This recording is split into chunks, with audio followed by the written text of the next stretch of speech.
If you want to see me acting in a piece of live theater, come see me as Samwise Gamgee in Magic Smoking Monkey Theater's 1-hour Lord of the Rings parody, playing August 9th through the 17th at the Lift for Life Academy in Soulard. A link to show info and where you can get tickets will be in the description below. And now, on to Dreamgirls.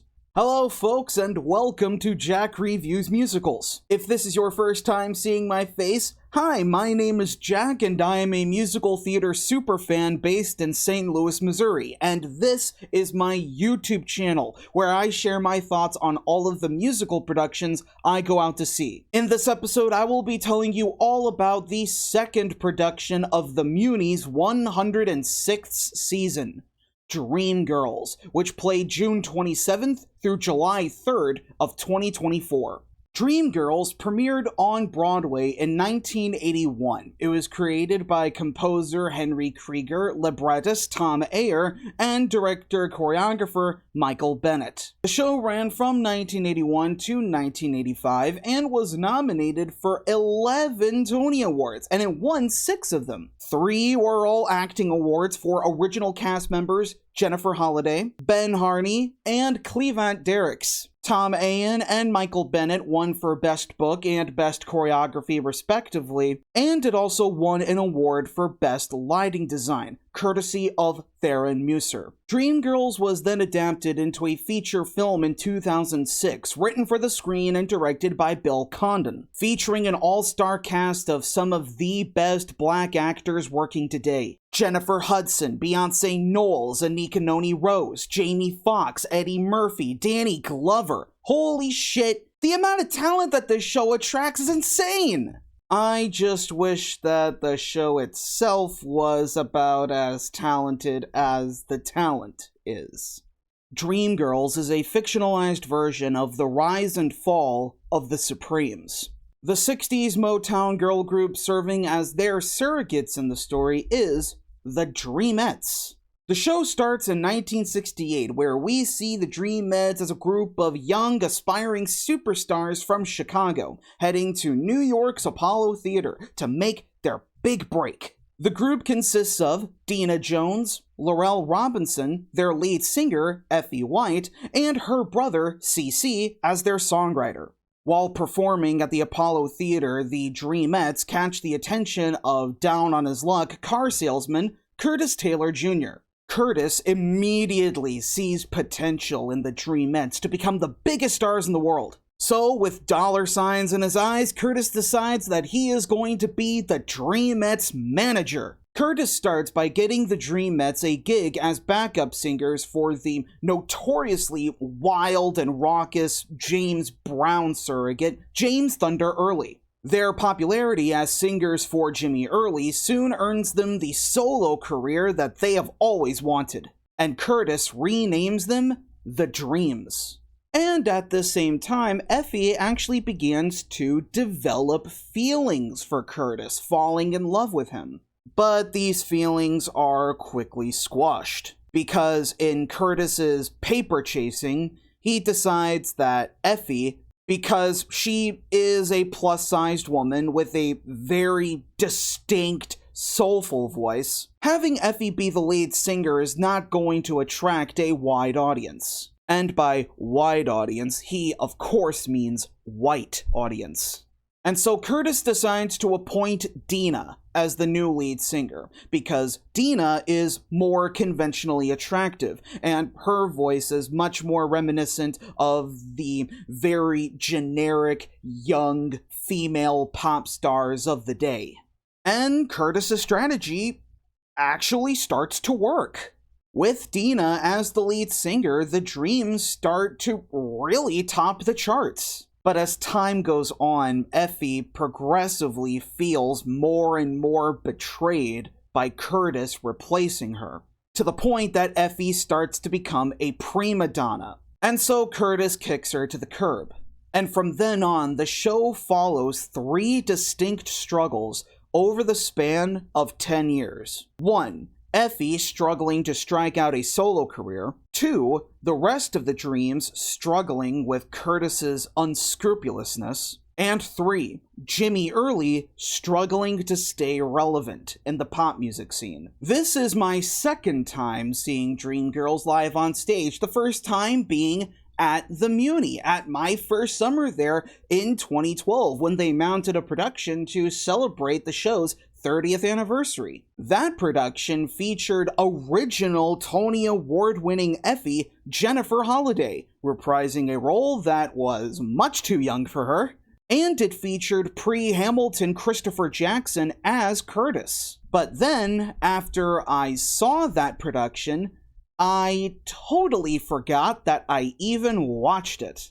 I barely remember a single thing about that show that I could not find on video. So, when the Muny announced that they were going to be performing Dreamgirls again without the pretense of an anniversary production, I was actually really excited. I put my first time seeing Dreamgirls into retrospect, and I kind of rationalized that, Dreamgirls is a, very mature story. And in 2012, I was just coming out of my freshman year of high school. I was at the age where I couldn't really appreciate the show because of its level of maturity. So, after finally seeing it as an adult, can I say that I appreciate Dreamgirls for what it is? Yes, I can. Does that mean I like it?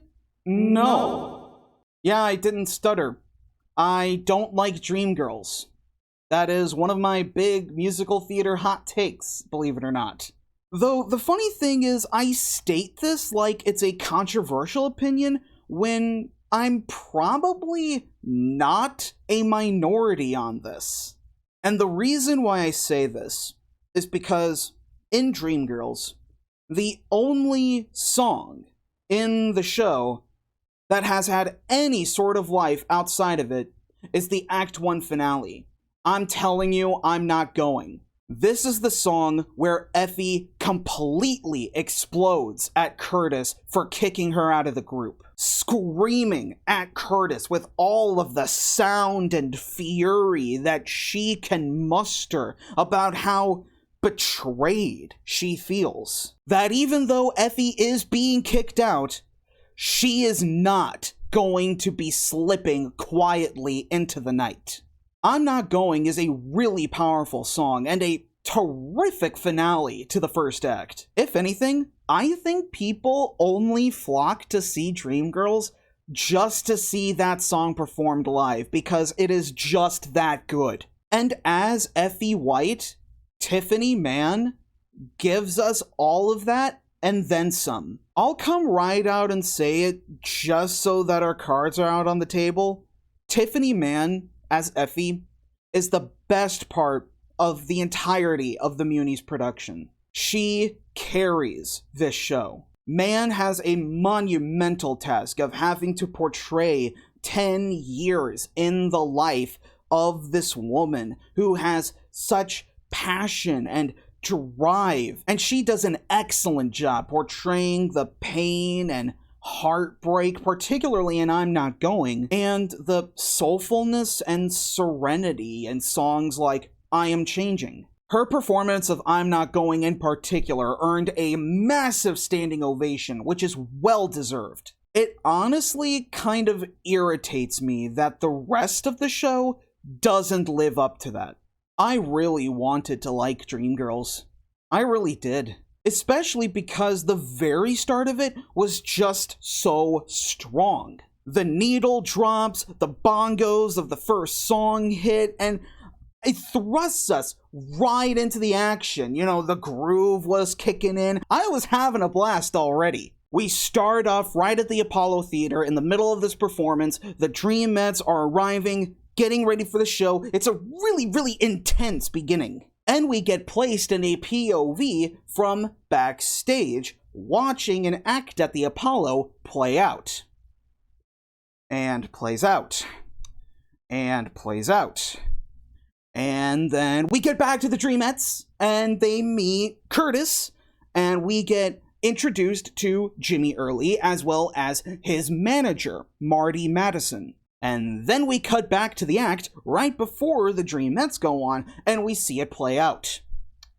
And play out. and play out.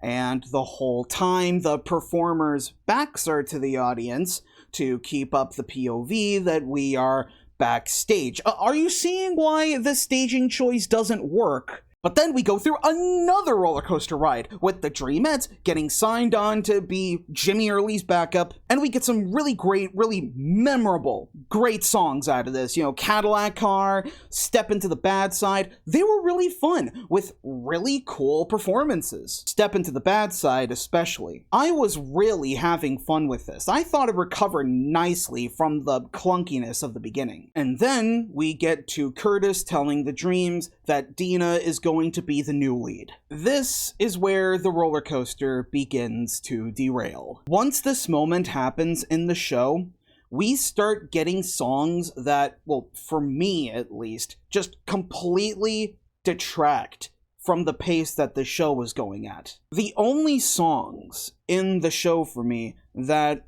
were genuinely engaging were I'm Not Going, and also any other songs that were diegetic, the ones that sounded like they were genuine Motown pop hits. And I actually really have to hand it to Henry Krieger and Tom Ayer for really nailing that sound. That distinct Motown style and this mid-century pop music style. And the musical director of the Muny's production, Anne Shuttlesworth, really did a great job of giving the score the oomph that it needed. But even the Muny Orchestra couldn't save the rest of the score. The songs that exist outside of the diegesis, the ones where the characters are singing to each other as a natural storytelling language, those songs do not do a thing for me at all.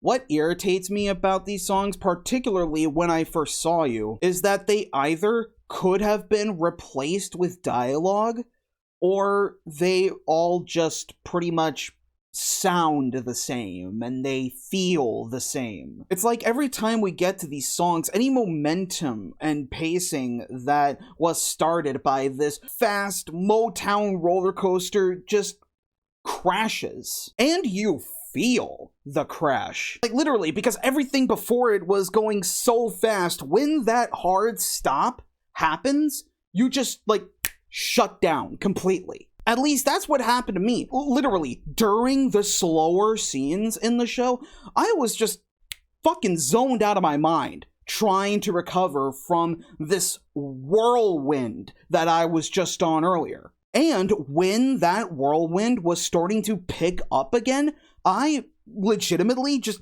started to panic a little bit. And it just kept happening. The whole show is like this. And I really don't think that for this production, for the Muny's production, the director, Robert Claytor, and the choreographer, Alicia Kay, I really do not think that they did enough to reconcile the script's pacing issues. If anything, their staging often comes across as really slow and clunky. Particularly the staging of Dina's big solo, One Night Only. I really felt it there. I just don't think they used the Muny stage to its fullest potential. And if it wasn't the pacing and half of the score that really irritated me, it would have to be the characters. Specifically, Curtis, Dina, Laurel, and CC. These four characters are just so dull. They are so bland, just so forgettable. Any time dedicated to these characters on their own slows the show down to a crawl. I remember identities and names, but other than that, nothing. Curtis is a very obvious villain. Dina is a very obvious ingenue. CC is a very obvious sidekick. Laurel has absolutely no personality whatsoever, but at least the acting was serviceable. Charles Brown as Curtis created a very convincing arc for Curtis, going from, very ambitious man with big dreams to this cold, calculating sleazeball. Aisha Jackson and Courtney Carter as Dina and Laurel respectively, they do a pretty good job of showing off, maturity and grace, standing up to all of this nonsense. And Army Payton as CC is a likable enough sidekick, and he does well to portray how really ineffectual CC is as a creative partner. But as good as their performances are, it really doesn't change the fact that these characters are very black and white and very two-dimensional, and I got bored by them pretty quickly.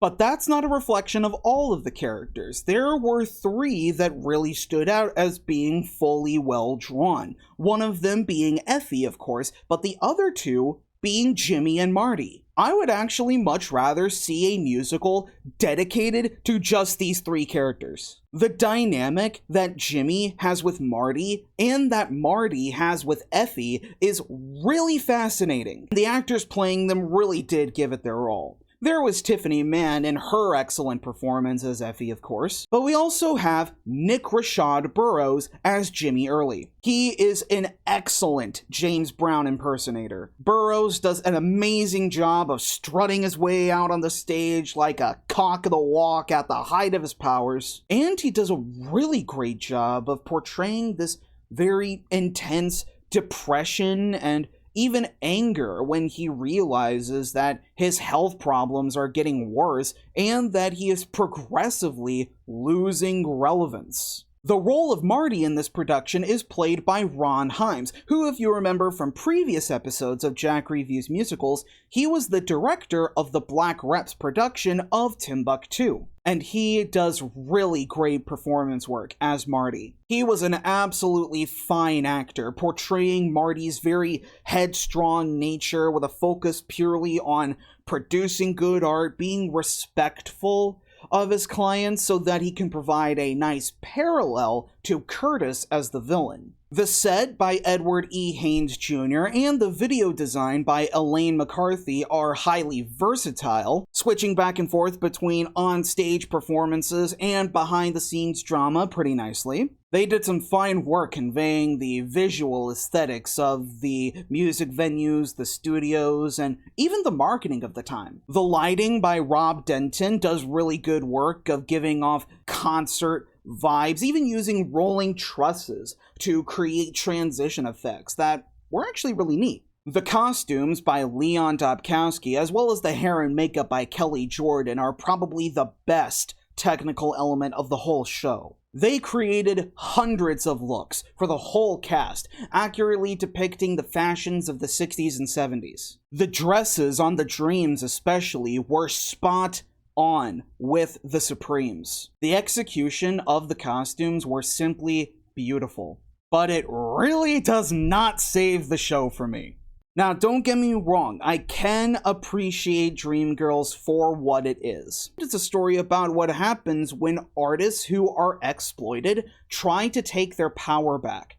And that's a story that I really like to see every now and again. And half of this show's score really nails that distinct Motown mid-century pop sound. But the big problem with Dreamgirls is that it's only half of the show that it's trying to be. The rest of the score really wasn't able to reconcile with its diegesis. And the script wasn't able to really paint a clear three-dimensional picture of any character outside of Effie, Jimmy, or Marty. And I really do think that the fact that half of the material being so lackluster led to half of the Muny's production being so sluggish and boring. If the entirety of Dreamgirls and if the entirety of the Muny's production of it were as good as Tiffany Mann's rendition of the song I'm Not Going, I would not be having the opinion of Dreamgirls that I have now. But I don't know. As negative as I'm sounding right now, there's this gnawing itch at the back of my mind that's saying that I'm missing something here. That maybe there is a legitimate reason why people go to see Dreamgirls outside of the song. So I'm actually genuinely curious, I want to ask you, have you seen the Muny's production of Dreamgirls? And if so, what did you think about it? And if you enjoyed it, let me know in the comments below what it is about Dreamgirls that makes you come back to it, what makes you a fan of it, because I really would like to know. But if you want to see more reviews from me, you can step on over to my website, jackreviewsmusicals.com. All of my reviews are there, including all of the written reviews that I have published since the start of 2022. And if you want to possibly call me out as a hypocrite, you can see me acting live on stage in the 1-hour Lord of the Rings trilogy, playing at Magic Smoking Monkey Theater, where I will be portraying the role of Samwise Gamgee. If you enjoyed this video, make sure to leave a like on it, and be sure to subscribe to the channel so that you don't miss any more St. Louis musical theater reviews coming very soon. As negative as this review was, I really do have to appreciate you for sticking all the way through to the end. Thank you so much for watching. And until next time, long live the musical!